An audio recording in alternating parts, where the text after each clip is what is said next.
Picture the scene. You're browsing the market for a new PC case. Maybe it's for an upgrade, or you're simply building a PC for the first time. The options and choices feel almost infinite, with so many brands bringing solid options with countless variations. What do you choose? What makes a PC case, well, great? If you came here expecting a simple answer to that question, you're not going to get it. Whilst one person could utilise a lesser known cheaper chassis for a low performance setup, that same chassis may not perform admirably for a high performance 4090 build. What we can do is take a look back at 10 builds I've completed over the last year, and I'll talk about why they stood out, what made them unique, who they might be for, and why I'd personally recommend them. Grab a coffee, then let's kick back and talk about them.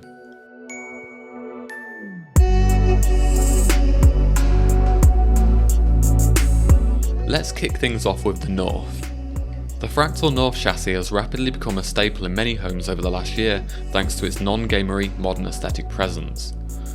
Whilst many gravitate towards this case based purely on looks, it's worth noting that airflow is plentiful along with hardware support, even housing a Strix 4090, but only just. Limitations are present however, with the original North only permitting a 240mm radiator at the top, but the latest version, North XL, sizes things up a little with 360mm radiator support at the top and more comfortable interior space for airflow and hardware support. Those focused on air cooling can take comfort knowing that some of the largest towers available, such as the mighty NHD15 from Noctua, will fit with ease inside both variations. The North is an easy build process which will appeal to beginners and experienced builders alike, offering a timeless design language that simply becomes part of the overall living space. Well done, Fractal Design. So what makes the North great? A unique aesthetic, high airflow, large hardware support, and a simplified building process.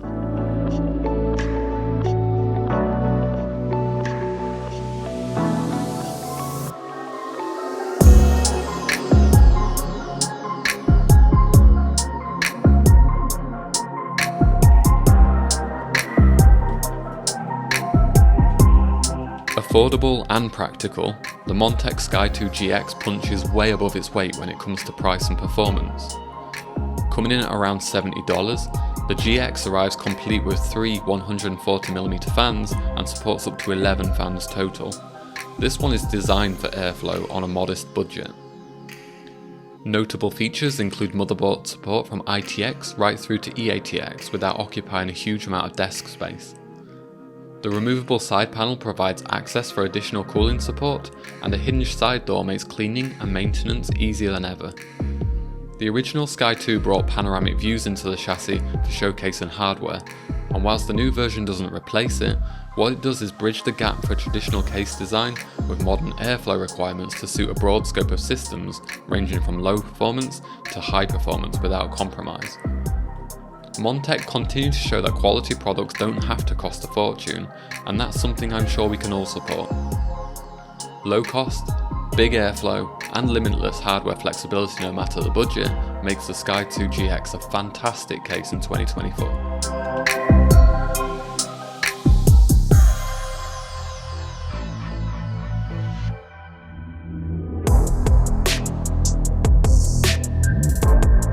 Deepcool spent a long time refining their case lineup. It was only a matter of time until they entered the mini ITX space. The CH160 has been extremely refreshing to see, a no-nonsense, small form factor case with a carry handle. With LAN gaming in mind, the CH160 is very easy to transport and maintain on the go.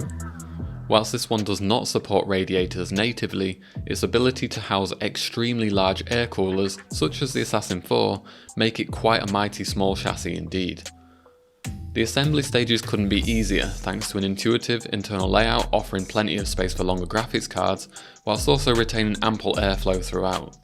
Cable management could be an issue for those with limited PC building experience. This is due to the fact there is no easy place to hide them. As with all cable management though, just take your time and think of it like brewing a good coffee. Good things come to those who wait. Deepcool are currently going through some political stuff in the USA and parts of Europe, which is making their products increasingly difficult to get hold of. I don't wish to get caught up in that during this video, but in the event you can get your hands on this stellar case wherever you are, you won't regret it.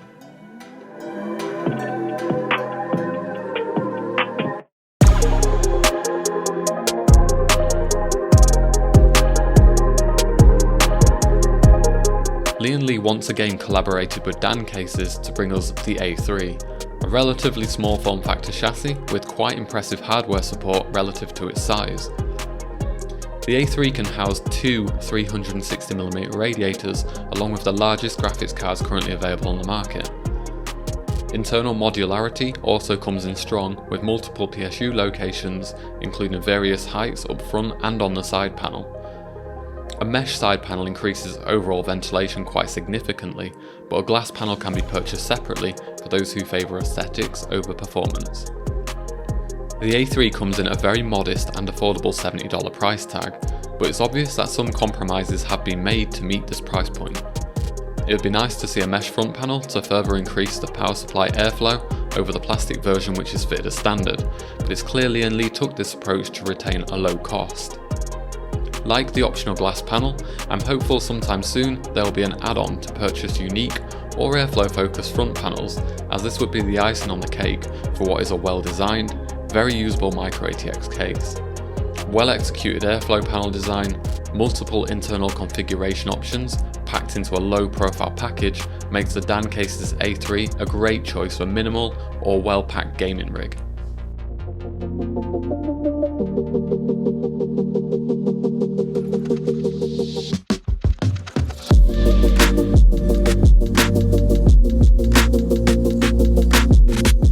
Small form factor meets absolutely stunning design aesthetics. The Thorzone NanoQ S is a premium mini ITX chassis which oozes quality from the unboxing stage to the assembly right through to the finished product. Thorzone have been known through recent years for bringing unique and quirky cases to the enthusiast market, but that's not to say you need to be a pro builder to make the most of it. Think of the assembly a little bit like building an involving Lego set. Taking your time will undoubtedly lead to results you'll be able to kick back and admire.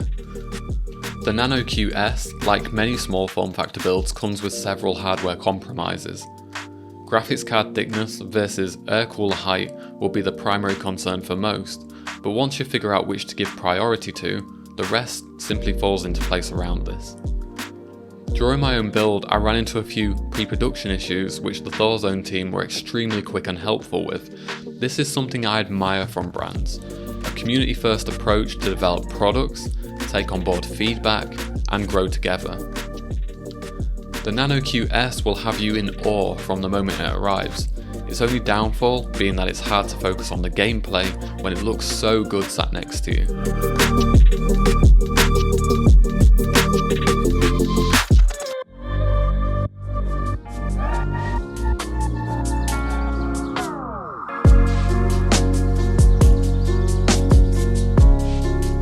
From the tiny size of the NanoQ S to the Titan, better known as the ASUS ProArt chassis, this one bridges the gap for creators and gamers alike.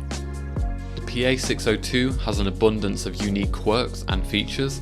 That's before we begin talking about those colossal 200mm front intake fans.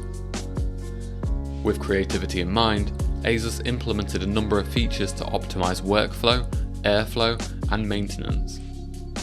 Kicking things off with the front panel, which is easily removed by two buttons on the sides, there's also a hidden sensor behind the panel which notifies you when the dust filter needs cleaning. This is something often overlooked, but very welcomed indeed. Airflow is exceptionally well thought out on the PA602, with airflow ramps designed to direct the air exactly where needed, with as little turbulence and obstruction as possible. With a simple toggle of a switch, fan speeds can be bypassed straight to maximum, which is most helpful during rendering or heavy productivity tasks. A downfall for many could be the ProArt case size. It's a big one, that's for sure. Certainly not designed to live on smaller desks, but for those with a thirst for maximum cooling via 420mm radiators and huge tower cooling potential, the PA602 can and will handle it all with ease. What this case lacks in subtlety, it makes up for in pure performance. In a space highly dominated by traditional looking or very RGB gamer focused designs, the PA602 remains unique, with very few rivals respective of looks and performance, making this one heck of a great case for gamers and creators alike.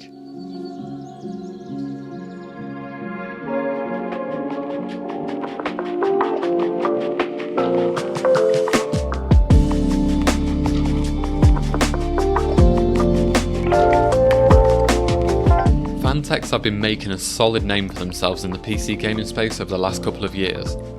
The NV range kicked off with the NV7, which made a big impression on the community, only to be followed by the NV5, a smaller ATX version which was hard to pass up at such an appealing price point. The NV5 takes the panoramic layout and implements some of Phantek's own stylings, such as a bottom PSU shroud with a customizable lighting strip, airflow ramps, and a differentiating chassis angle design which certainly has the community divided with opinions. Building in the NV5 is a therapeutic experience. The case materials feel very robust with more than generous access for cable routing and hardware support. A total of 8 fans can be installed, which is plenty enough to cool just about every component choice currently available. I'd love to see the single bottom fan angled more towards the GPU in future iterations, as the default position almost seems wasted as it's essentially blowing straight up, creating turbulence with the side intakes fans, which isn't optimal. How much this actually affects real world performance is likely negligible, but it could be better.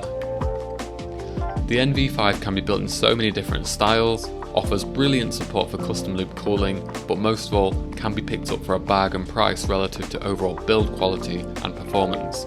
This makes it an excellent choice for long-term ownership to keep upgrading your hardware into over time.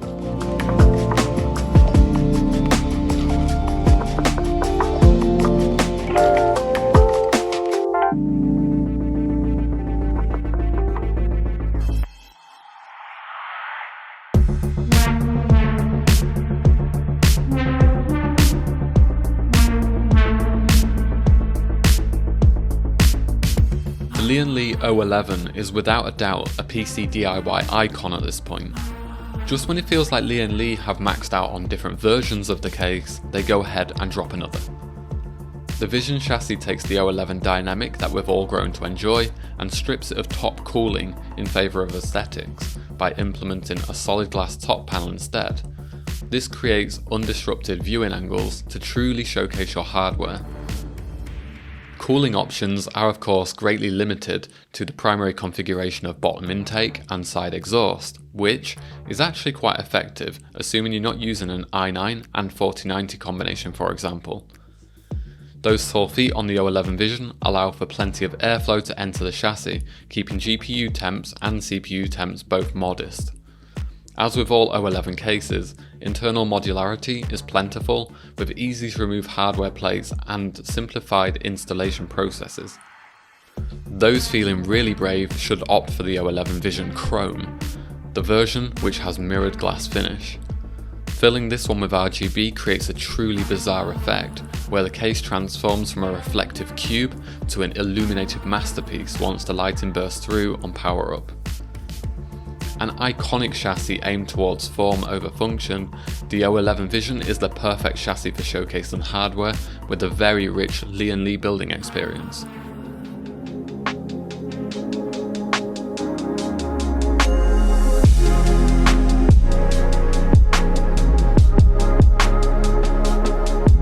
A coffee machine, an arcade machine, or a gaming PC? The Thermaltake Tower 300 has to be one of the most exciting build experiences I've had for the last year. Vertical tower PC cases are becoming increasingly popular thanks to their smaller desk footprint whilst retaining their own unique styling and cooling quirks. The Tower 300 is a bit of a Doctor Who TARDIS in many ways, as there's more than meets the eye when it comes to keeping this micro ATX chassis cool. Residing at the top, you'll find two 140mm fans. It supports a further 3 more on the right side, 2 on the rear, and an additional on the PSU cover, giving a total of 8. With huge cooling in mind, the Tower 300 can also house a 420mm radiator for the most demanding setups. This chassis deserves praise for its unique approach to displaying hardware, with the graphics card taking front left of the stage as intake, whilst the CPU radiator tucks away nicely on the opposing side, keeping the internal layout minimalist and showcasing only the bits you actually want to see. I do feel like there's some room for improvement, such as an easier way to access your motherboard I/O, which essentially becomes imprisoned inside the case once you close it up. Perhaps an access hatch of sorts would be a future implementation to resolve this. Those small issues aside, the Tower 300 offers a very interesting and fun assembly process, which will be rewarding for almost any budget and any configuration you can think of. Small footprint, eye-catching presentation, and deceptively large cooling support, this chassis resonates and hits different.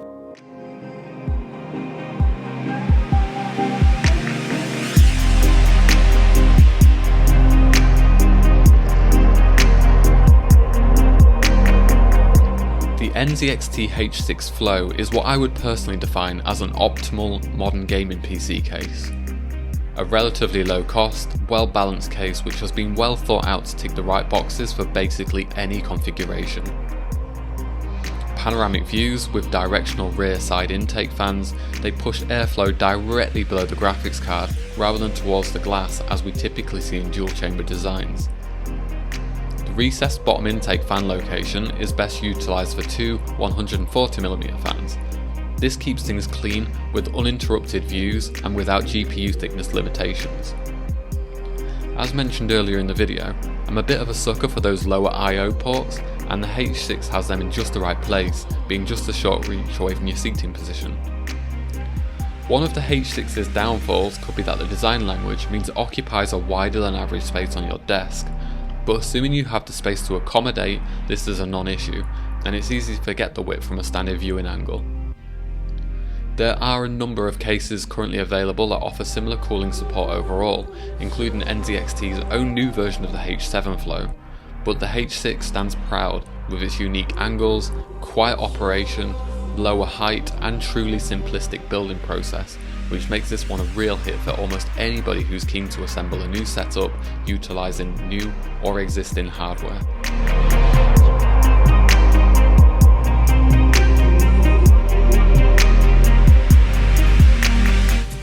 So to answer the original question, what makes a PC case, well, great? There's no real answer here. Sure, there are cases which have their own unique approach to cooling, some which prioritise aesthetics over performance, big cases, small cases, and of course those which are full of character. The real question here is, what hardware are you running, and do you need a case which supports so much cooling? Or can you sacrifice some of that to quench your aesthetic needs? You want to know my thoughts? If budget allows you to do so, play around, not all at once, over time. Over time, allow yourself to experiment with different cases, get hands-on with various cooling methods. What works for me might not work for you. The most important thing is to just have fun. This is PC DIY after all.